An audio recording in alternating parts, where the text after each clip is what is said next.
protection all the First time. time I had the fever. Even when I'm Said I out had the socially kissing dancing. disease. They said that it was quite contagious, so I didn't even dare to sneeze. I guess. Thanks for the dance. What's your name?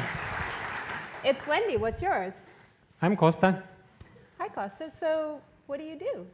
I teach and do research at UBC, Wow, that's interesting. What do you teach? computer security. I've always wondered, what's the most important thing I can do to make my laptop and smartphone more secure? The question is simple. So simple that even my 11-year-old daughter can tell you. If I ask her, hey Maria, what's one most important thing anybody can do to make their laptop and smartphone more secure? Keep your software updated. Yes, by keeping up with security updates, you avoid being a low-hanging fruit for cyber criminals.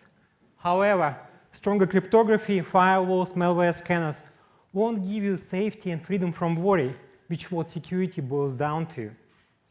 To paraphrase the famous statement, people who think their security problem can be solved only with technology do not understand the problem and do not understand the technology.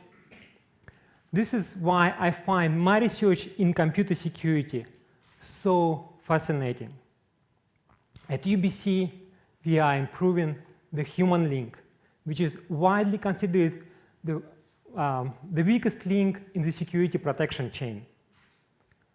And the room for improvement is vast. A simple and close to home example would be a smartphone. And let's make it even more specific, an iPhone.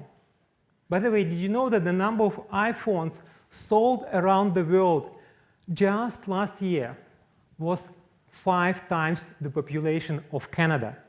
160 million iPhones. Most of us logged our iPhones with 4-digit passcode known as PIN.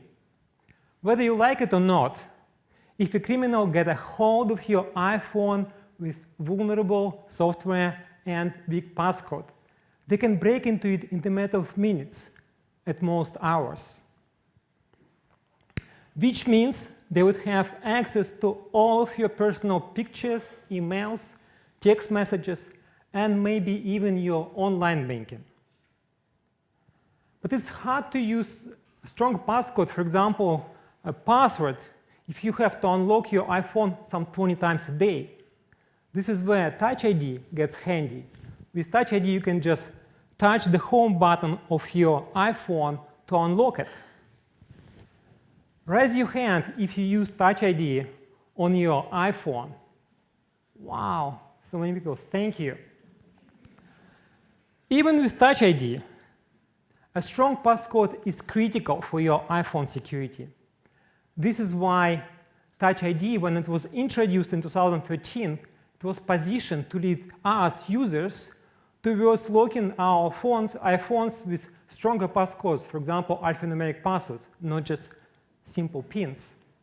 By studying real users and real passcodes, we discovered that Touch ID users still continue using simple pins. And the reasons for doing so are amazing. First of all, most users don't realize that Touch ID in itself does not protect. Second, many users don't even know that they can use passwords rather than just pins. And third, users find 4-digit pins faster to type, easier to remember, and more importantly, easier to share. We found that 60% of iPhone users share their pins with others, including family members, friends, and partners. Do you share too? And get this, one of our participants said in our study, I share PIN with my girlfriend because she forced me to. To recap our findings, while Touch ID is fast, easy, and cool, the technology overall fails to improve the security of iPhone for 3 critical reasons. First, the Touch ID user interface gives a false sense of security, leaving users ignorant about the importance of strong passcodes. Second, the user interface doesn't communicate the availability of passwords as a strong alternative to PINs. And third, the technology fails to support in safe manner the social phenomenon of iPhone sharing.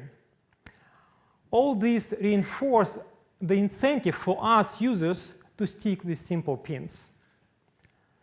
This example illustrates how human, technological, and social issues can get entangled in computer security. Smartphones today are used for more and more sensitive activities, such as online banking, purchasing, online dating, which means more and more eggs are put in your iPhone basket or smartphone basket. Tackling puzzles like this and improving security of hundreds of millions of users, even if only by a tiny bit, is what I love about doing research in usable security at UBC. I hope my research can bring you a little bit more safety and freedom from worry. Not only when you are in front of a computer, but also when you are out socializing, hiking, sailing, practicing yoga, meditating, or even dancing. Feel